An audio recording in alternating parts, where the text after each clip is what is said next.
بسم الله الرحمن الرحيم. السلام عليكم ورحمة الله وبركاته. الصورة ديت صورة من الصور التذكارية اللي بتتباع في كهدايا يعني في اسبانيا. طبعا احنا لما رحنا اسبانيا رحنا كأسرة كاملة، ولكن انا ده الكلام ده يعني بعد 30 سنة من ما انا اتجوزت.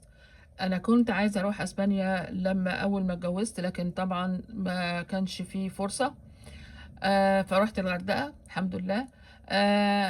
ولادي بقى من كتر ما بكلمهم عليه اسبانيا وانا بقرا عنها وكذا كذا وبتاع، فهم قالوا ده خلاص احنا لازم بقى نروح.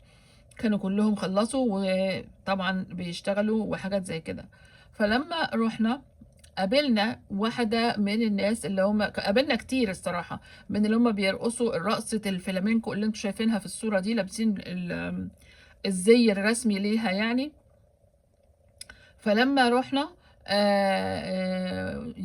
جات لنا فرصة ان الست اللي هي كانت بترقص دي كانت بتستريح.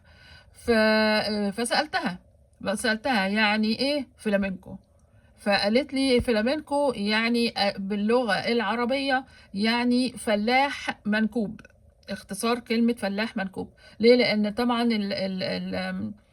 اسبانيا لما طردت المسلمين كانوا بيتخفوا على اساس ان هم يعني ما يتعاقبوش في محاكم التفتيش والتعذيب وحاجات زي كده.